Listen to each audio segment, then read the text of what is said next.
వాళ్ళు చేసినటువంటి తప్పిదాలను కప్పిపుచ్చుకోవటం కోసం రైతాంగాన్ని అడ్డం పెట్టి రైతాంగం ద్వారా రాజకీయ లబ్ధి పొందాలనే దురాలోచన మీరు సఫలీకృతం కాదు అని చెప్పి ఈ సందర్భంగా చెప్పదలుచుకుంది. కాబట్టి ఇప్పుడు వరకు చేసినటువంటి రుణమాఫీలో సుమారు 30,000 ఖాతాలు సాంకేతిక పరంగా ఇబ్బందులు వచ్చినాయి. బ్యాంకుల వల్ల కొన్ని సమస్యలు వచ్చినాయి. వాళ్ళు డేటా పంపించే దాంట్లో కొన్ని బ్యాంకులు పొరపాటున కొన్ని ఖాతాలు పంపించలేదు.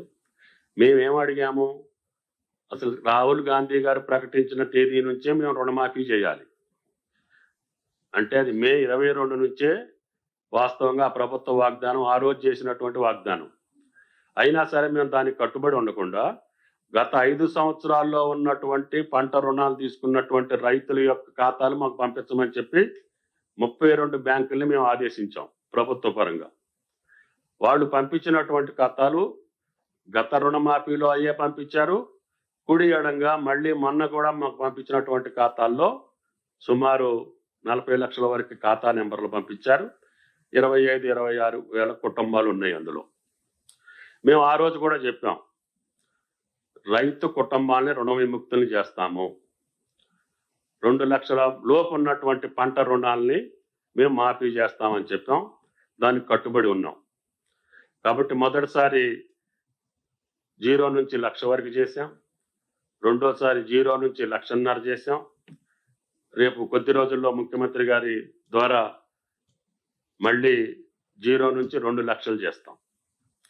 ఇది అయిన తర్వాత మిగతా ఏదైతే బ్యాంకులు చేసిన తప్పిదం కావచ్చు, లేకపోతే ఎర్రర్స్ కావచ్చు, ఆధార్ నెంబర్లు తప్పు కావచ్చు, లేదు స్పెల్లింగ్ మిస్టేక్స్ కావచ్చు, సాంకేతిక పరంగా ఏ తప్పులున్నా మా యంత్రాంగాన్ని ఆ ఖాతా నెంబర్లు ఇచ్చి, మాకేదైతే అప్పు ఉన్నాయని చెప్పిన ఖాతాలు ఒక పక్కన ఉంటాయి, అదేవిధంగా అప్పు తీర్చినటువంటి ఖాతాలు కూడా ఇన్ఫర్మేషన్ మా దగ్గర ఉంది.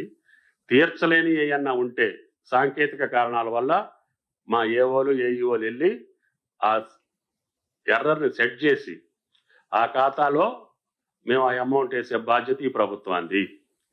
పాస్బుక్ లేకపోయినా వైట్ కార్డు ద్వారా వేసాం. వైట్ కార్డు లేకపోయినా పాస్బుక్ ఉన్నటువంటి రైతుని పాస్బుక్ ద్వారా కుటుంబ నిర్ధారణ చేసి ఆ కుటుంబానికి కూడా వేస్తాం. ఇప్పుడు సుమారు ఫస్ట్ దాంట్లో 17,000 అకౌంట్లు ఎర్రర్ వచ్చింది. ఇప్పటికే 10,000 అకౌంట్స్ని సెట్ చేశాం. ఎందుకంటే అధికారులు ఈ ప్రయత్నంలో ఉన్నారు కాబట్టి రేపు 2 లక్షల రుణమాఫీ అయిపోయిన తర్వాత వాళ్ళకి అధికారికంగా మా కింద అధికారులకు ఇచ్చి ఏ బ్యాంకులో మనకు వచ్చినటువంటి లిస్టులో ఇంకెంతమంది రైతులకి రుణమాఫీ జరగాలో అది జరిపించేటటువంటి బాధ్యత వ్యవసాయ శాఖ తీసుకున్నది.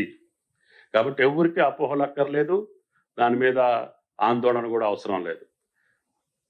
కాబట్టి ఆందోళన చెందేటటువంటి పార్టీలకు కానీ పెద్దలకు కానీ మీ హయాంలో కానీ ఇప్పుడు అధికారంలో ఉన్నటువంటి కేంద్ర ప్రభుత్వం కూడా వీటి గురించి పట్టించుకోకుండా, వీటి గురించి ఆలోచన చేయకుండా దీంట్లో కోడిగుడ్డు మీద ఏకల బీకాలనుకుంటే అది మీకు సాధ్యం కాదు అని చెప్పి కాంగ్రెస్ పార్టీ ప్రభుత్వం చెప్పదలుచుకుంది.